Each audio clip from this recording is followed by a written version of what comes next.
Coffee mug in Eliza's hand felt wrong. Not just different. Wrong. The deep crimson glaze, the faint chip on the rim. It had been hers for years. But now the color seemed off, too saturated, too perfect. She blinked. The mug was green. Her breath caught in her throat. She blinked again, harder. Red. The air in the apartment thickened, pressing against her chest. The heater's low hum stuttered. The light outside shifted, and for a fraction of a second, the world itself seemed to flicker. Her hands trembled as she set the mug down, trying to convince herself it was just exhaustion, just a trick of the light.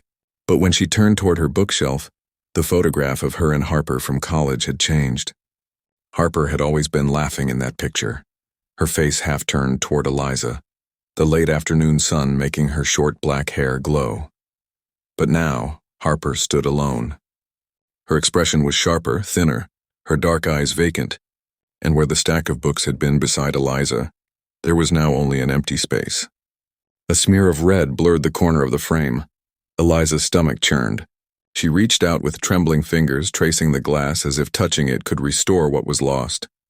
The surface was warm. Too warm. Her reflection in the black monitor caught her attention.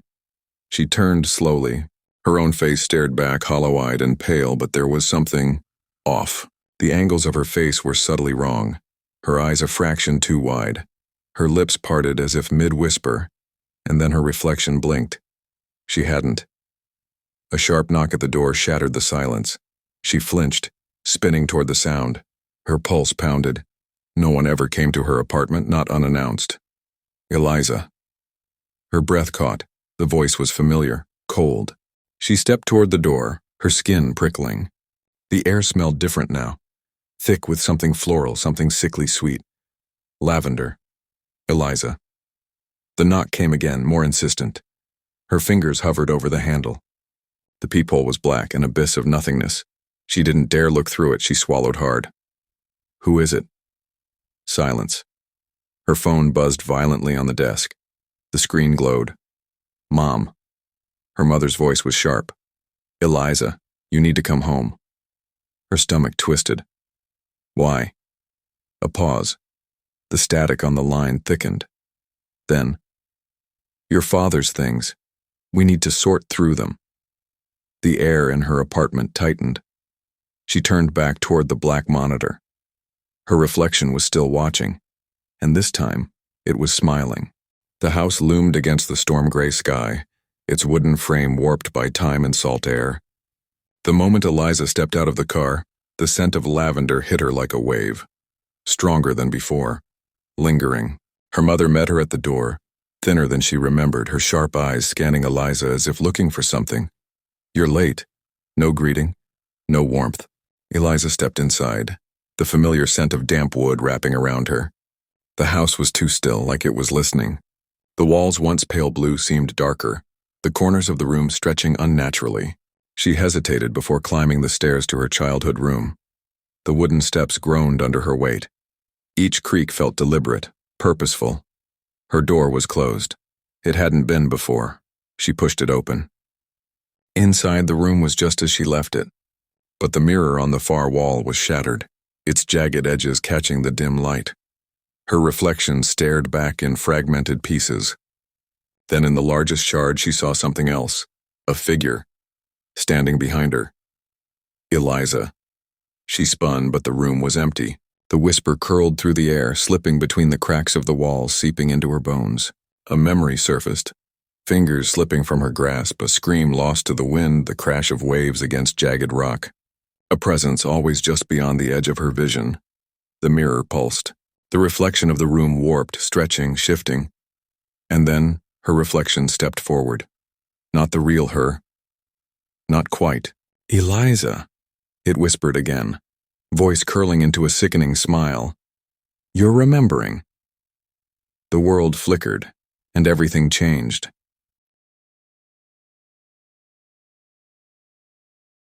A few months ago, my husband brought home a dog. This dog was not a small dog, and it certainly was not a baby.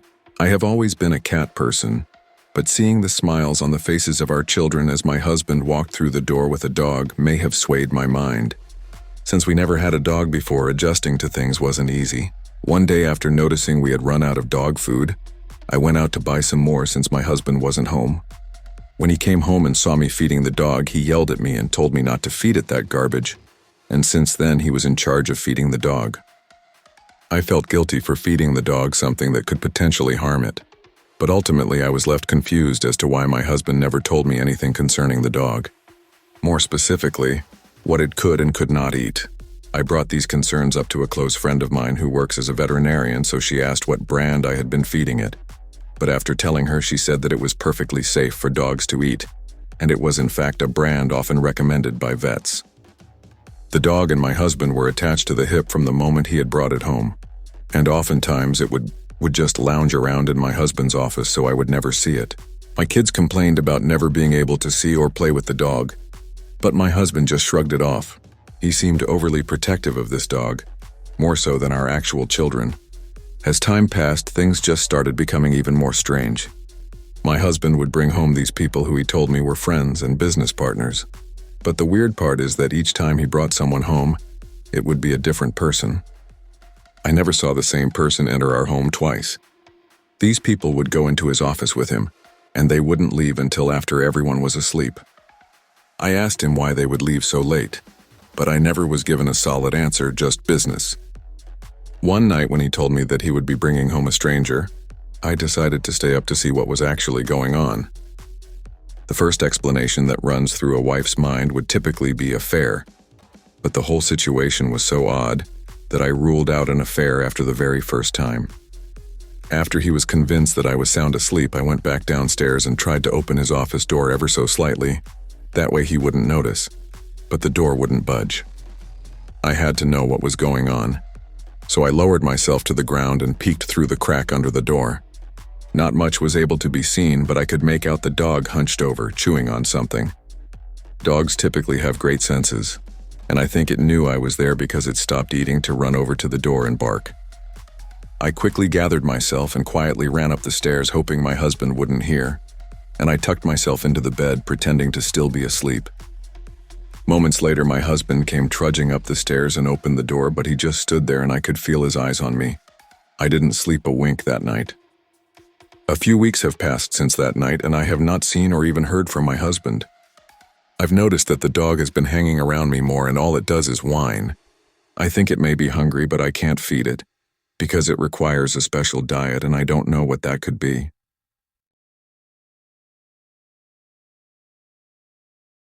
Old Victorian-style house, a few acres of forest serving as a backdrop.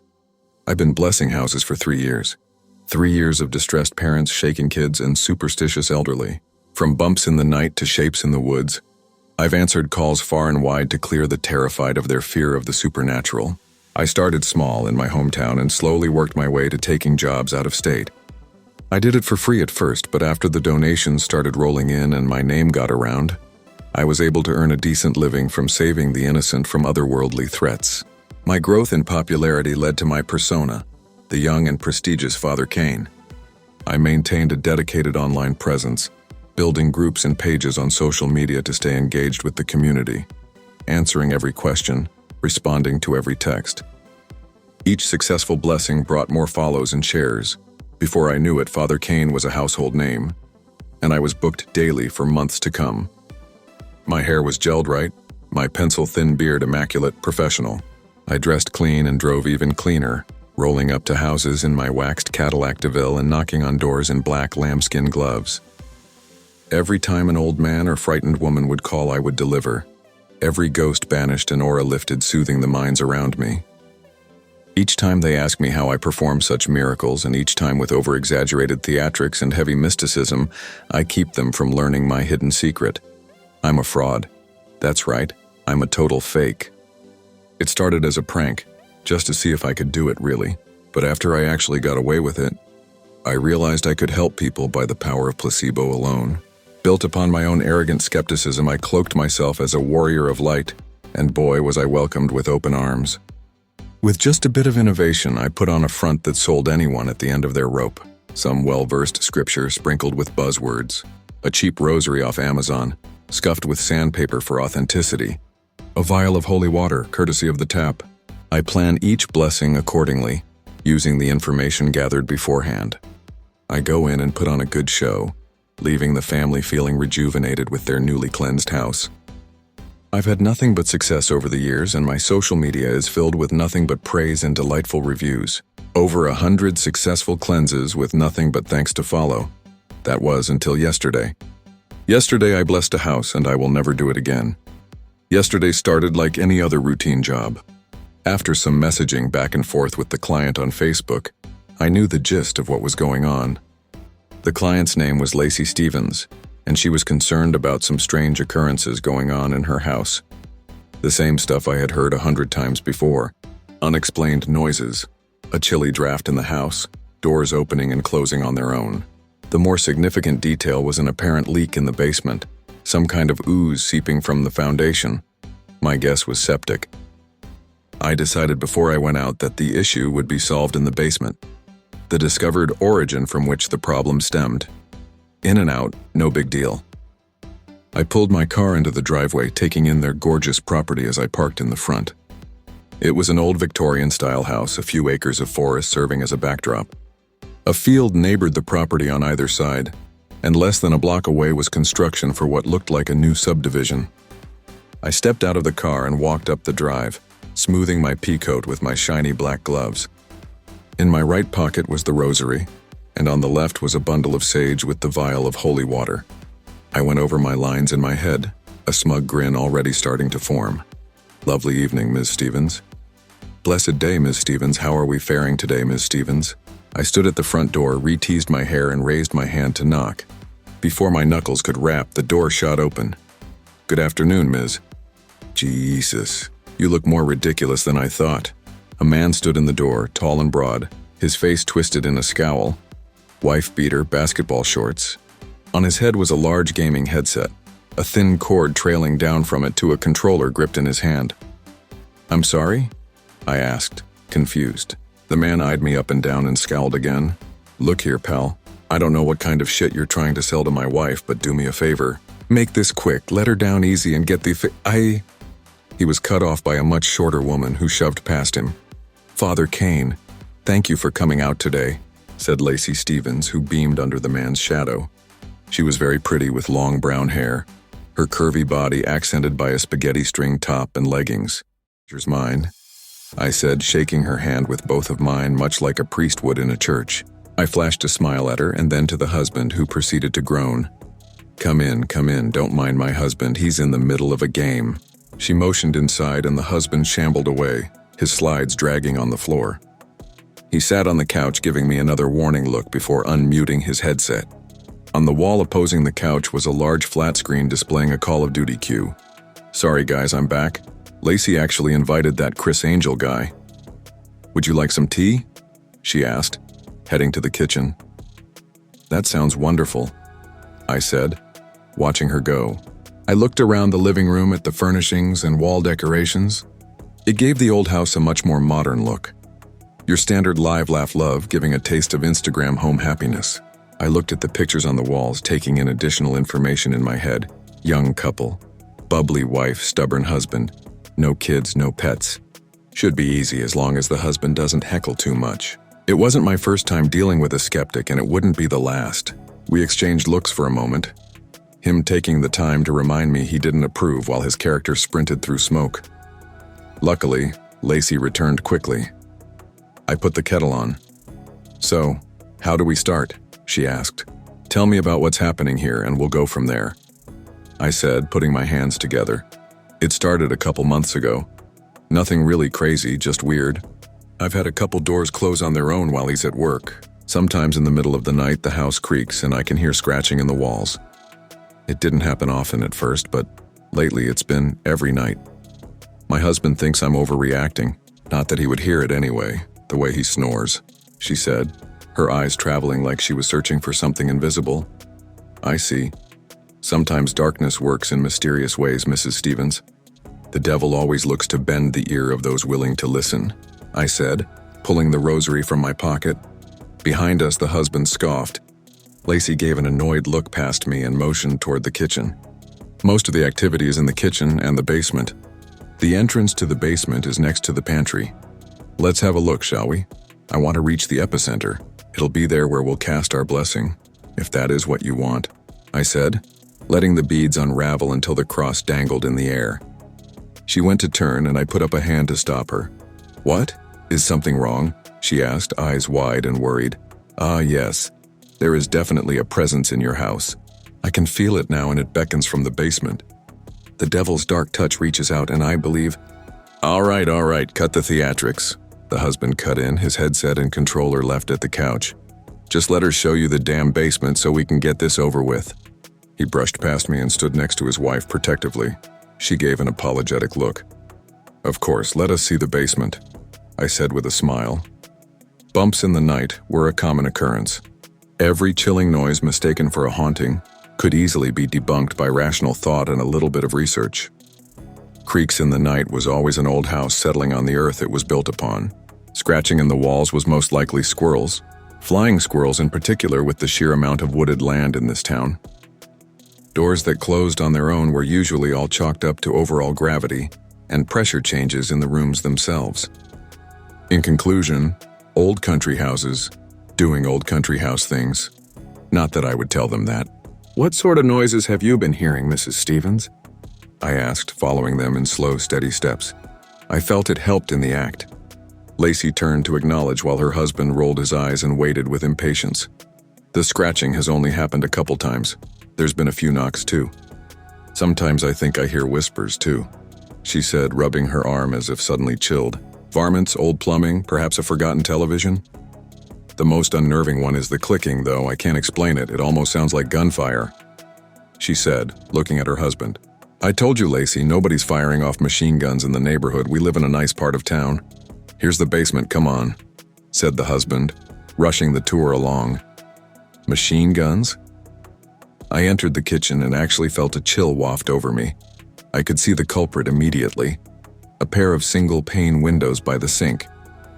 I kept my smile to myself and followed the husband, the wife following close behind.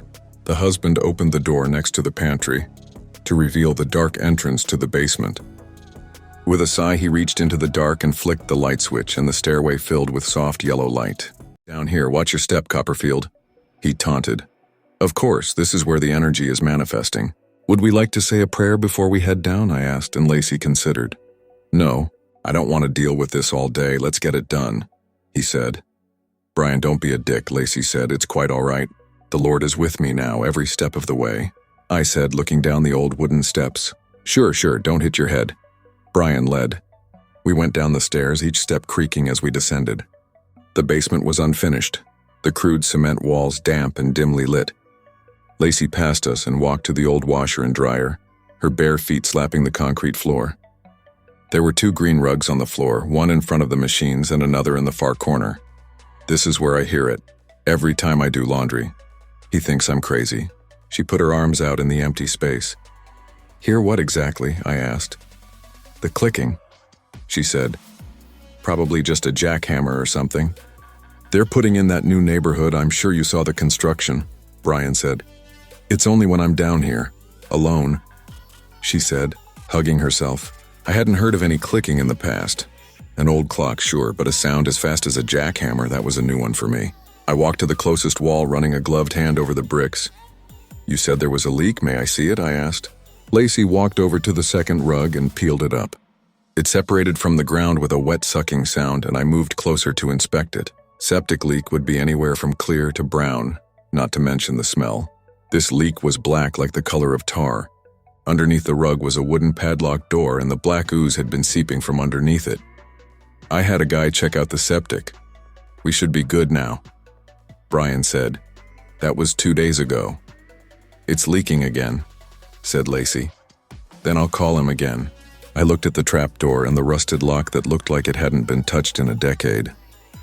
I could feel a breeze coming from it, like a damp breath pushing out. There was something about the door, it didn't feel right. I looked at it, feeling my ears get hot. The longer I looked, the more I thought I heard something, slowly rising beneath it. I clutched the rosary nervously, the noise getting louder. The kettle, Lacey said, and made her way upstairs. I chuckled. Always an explanation. We watched her go, and when she was out of sight, Brian narrowed his eyes on me. We finished here? Come on, man, don't drag this out. he said. "What's with the door?" I asked, pointing to it on the floor. "It's a crawl space, never seen one before." "Why is it locked?" I asked, crouching down to get a closer look at it, trying to look more concerned than necessary. "I don't know, man. Realtor said it floods. The lock was there when we bought it. We just left it there. Covered it with the rug, it's pretty gross," he explained. Excellent. The realtor already explained it, so the only one concerned here was the wife. The husband already didn't want me here. He could give his blessing, feign some sense of clarity, and be on his way. Evil enjoys dark, damp seclusion, Mr. Stevens. It gives it an adequate place to hide, fester. It burrows into the property and grows. The longer it's there, the more mischievous, more unrelenting it gets. I played it up, gently grabbing the lock. The surface of the rusted metal deteriorated on my gloves.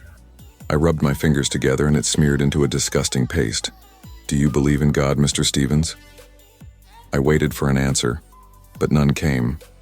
No attitude, no jab, no sigh. Above me, the door slammed hard and I jumped. I looked for Mr. Stevens, but he was gone.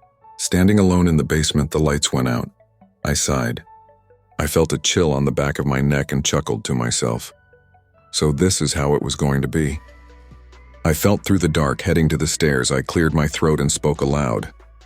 "I understand my presence here aggravates you, Mr. Stevens, but pranking me isn't the way to solve this matter," I said, my footsteps echoing on the old steps.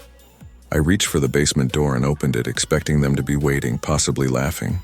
Maybe they were playing me. But there was no laughter, no pointed fingers. There was nobody at all, just an empty, cold kitchen. Even the appliances were gone. "Hello?" I called, watching my words come out as fog. The house was bare and unbelievably gray. I walked into the kitchen, my footsteps kicking up dust. My first thought was to just leave, the irrational fear of the unknown gripping my spine like ice.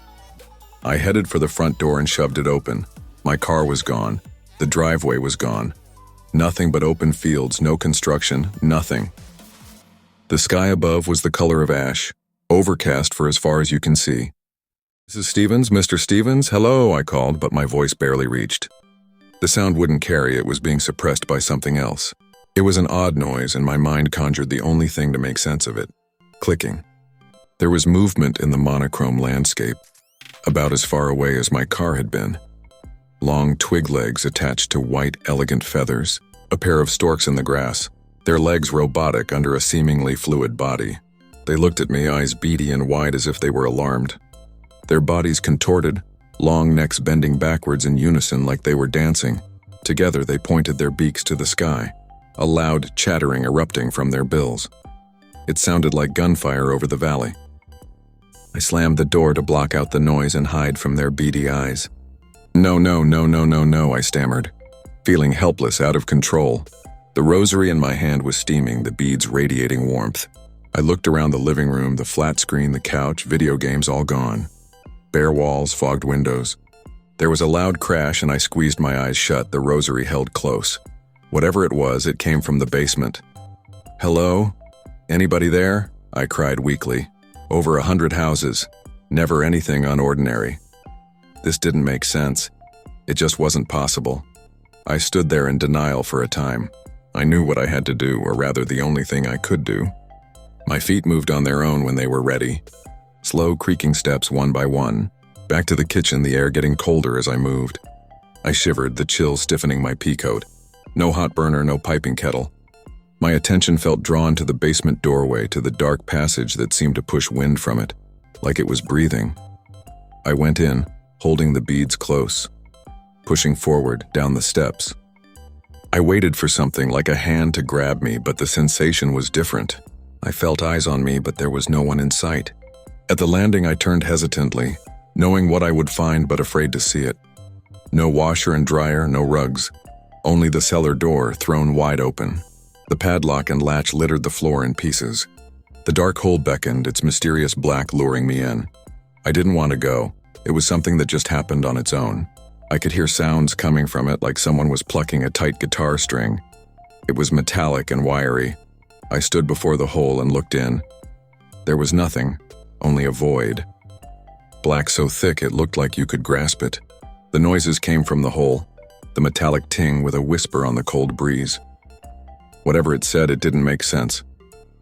"Our Father, who art in heaven, hallowed be thy."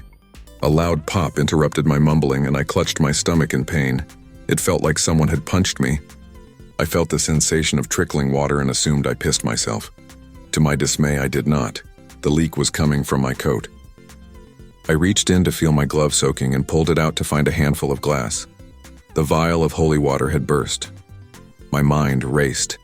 With a shaky hand, I tried to get all the glass out, wet shards hitting the concrete like pebbles. I kept trying to mumble, to say something in comfort, but the words felt scrambled in my head.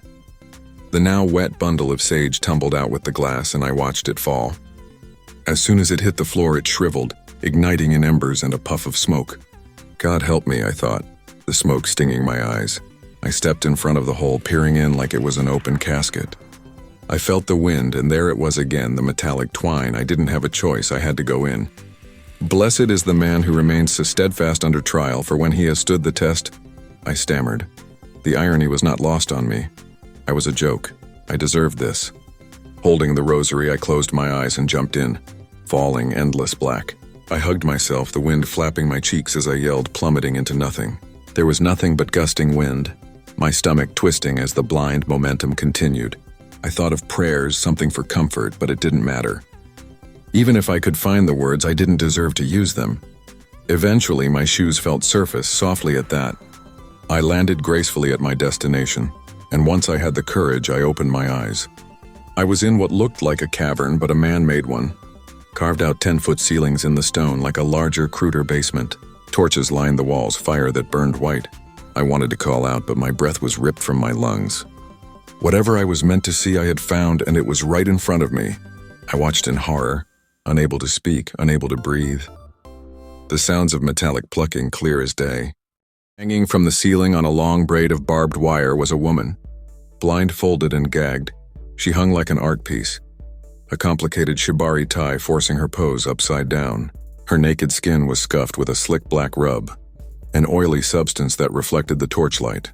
She swayed slightly, the barbs tinking off other strands. It looked terrifying and painful the way the wire bound her, arms tied tight behind her back, each leg positioned individually with the grace of a ballerina, like she was twirling in the air. Through the horror of the bondage was a beauty, her figure displayed like a twisted sculpture. The rosary was hot in my hands, steaming against the lambskin glove. My fingers wouldn't let it go, like it was the only thing I had left. I could hear the sound again, the maddening clicking of the storks, bouncing off the walls from some unknown location. I took a step toward the woman to try and help her, but froze. A shape emerged from the shadows of the cavern, a broad figure garbed in what looked like layers and layers of leather. I could hear the fabric of their clothing as it moved. Whatever resided beneath was being restrained. I guessed it to be a muscular man from the build, but its face was shielded by a porcelain mask, arched slits for eyes, and a long shoebill beak. It looked like a plague doctor, but tainted. Behind the eyes of the mask, two globes glared, bloodshot and depraved. I could hear his breathing now, heavy and labored.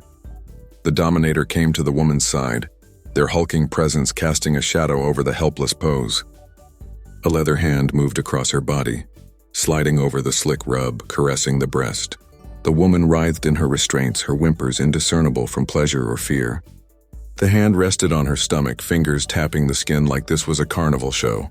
With a heavy step, their boot pressed into the floor, an indent in the stonework causing a groaning shift. The floor split apart, opening a pit beneath them. They floated in the center, a small platform serving as a stage. It was now the noises got louder, reverberating so intensely it shook the walls and rattled my teeth. Dozens, no, hundreds. The chorus of clicking blasting from the pit. Below the stage, an army of wild-eyed storks clacked their beaks. They jumped excitedly, wings smacking each other as they reached for the bound woman. They didn't notice me there. Every beady eye locked hungrily above. The masked man reached behind him slowly, and the birds clicked in anticipation. Theatrically, he withdrew his hand, a long sickle shining in the white torchlight. The commotion grew as he placed the cold steel against her abdomen, and she twitched under its touch. After a pat of admiration, he pulled the blade fast, and her lean stomach separated. A geyser of black and red rained into the pit, and the Dominator let her go. Her sculpture body spinning, her legs curled. Like a stork. Below, the birds went wild. clacking wet beaks at the splashing blood. They shoved and fought for it. Stark white feathers stained a vibrant red in the light. It covered everything until all you could see was a writhing mess of beaks and claws. Their pupils dilated and the clicking got erratic, unsynchronized. As she ran dry, the woman gave her final convulsion before going limp. In my hand, the rosary exploded. The sound was deafening, beads bouncing off the cavern walls like a shotgun blast. The squawking and clicking stopped and all fell silent. Ahead of me, the hulking Dominator looked my way, a long finger unraveling from his fist as he pointed. Those bloodshot eyes looked angry, offended even. Like a sonic boom, the birds cried together, bursting from the pit like an erupting volcano. Red feathers, sharp beaks, eyes dotted like pinpricks. They were on me instantly, pecking and slashing with their extremities. They squawked in my ears before pecking at them. Their talons tore my clothes, ripped my coat. I felt the beaks puncture my scalp and knock my skull, a volley of spear-tipped stabs picking me apart. My flesh peeled away, their solid beaks rattled against my bones. "Get off me, get off, get—" "What the fuck is your problem, man? It was just a fuse," said a familiar voice. I thrashed wildly and opened my eyes, Lacey and Brian looking at me bewildered. We were back in the kitchen. I huffed for breath, sweat trickling down my back and beading on my forehead. At my feet was a shattered teacup, china glass crunching under my feet. What happened?" I asked, taking off my gloves and wiping my face. I unbuttoned my pea coat. I was burning up, the beaks tearing my flesh, the holy water, sage, and rosary. I patted my pockets. They were empty. "You mean what happened?" "The breaker blew. I went to fix it. You said you would burn some sage and sprinkle some water or whatever. Said you'd be right up," Brian said, his brow furrowed. "Then you come up here mumbling and shit and she handed you some tea. You squeezed the cup until it broke. Reached out for her all crazy. Now look at this mess. What's wrong with you, man?" My mind raced. I looked at Lacey, who put her hands up and backed away, moving behind Brian. I thought of it all. It replayed in my head on fast forward. The barbed wire, the girl, the storks. I looked at Lacey's face, the hair, her skin. It was her, the bound woman. I blinked and rubbed my eyes. My face was flushed and I felt a hot trickle from my nose. I touched it to see the red drip of a nosebleed. "You need to get out of this house. It's not safe," I pleaded, and they flinched when I stepped forward. "You guys gotta go. I don't know what it is. I can't explain." Brian cut me off. "No, it's you who needs to go. Get the fuck out of here. Come on, let's go. Now," he said, grabbing me by the arm hard. "No, you don't understand. Your wife, she's not safe. You gotta get her out of here," I begged as he shoved me through the living room. "Yeah, not safe from you, no doubt." He opened the door and tossed me out, jabbing a finger in my face. "Don't come back here, understand? Don't message my wife. Don't show your face here again. I'll call the cops. Psycho!" He slammed the door in my face. I walked to my car, my head foggy, my nerves shot. My hands were shaking, and when I got into my car, I sat there for a moment. I looked at the house with all of its color returned. I looked to the front window. Lacey was there, mouthing the words "I'm sorry" briefly before her husband was there, phone in hand. They started shouting at each other, and I started my car, tires spinning gravel as I turned around. I drove home, not really sure of what to think, not sure what to do. I drove home in silence. I couldn't get it out of my head. I pulled into my driveway. The tears started to fall when the adrenaline wore off, and I bawled at my steering wheel. It was wrong. Everything was wrong. My whole world came crashing down. No more blessings, no more cleanses. I took it all down. I'm done. The charade is over. I shut down the website, canceled all meet and greets and future appointments. I ghosted everyone like the fucking fraud I am, and now I'm done. I see their eyes when I sleep. In the back of my mind, I see the hanging pose, the geyser from the gaping wound, the clacking beaks. Days have passed now. The phone calls are getting less frequent and the messages have died down. I made a post on social media, announcing my resignation. My fans deserve better, but in the end, I'll only hurt them more. I'm moving soon, far enough away to escape the stain that is my own existence. I check in on the site from time to time, seeing the love from those I have helped in the past. I hope I really did help them somehow. Maybe it wasn't all a waste. I'm sorry, everyone. Really. Lacey sent me an email. It's 2 a.m. I've read it a dozen times and I don't know what to do. Every time I read her name, I'm reminded of the clicking, the beaks echoing in my mind. Nothing makes it go away. I can only turn down the volume, but it never leaves. Why? Why won't it stop, Father Kane? It took me a while to track you down. I'll understand if you don't respond, but I don't know who else to talk to. The door is open. My husband doesn't see it. It's always closed for him, but I can.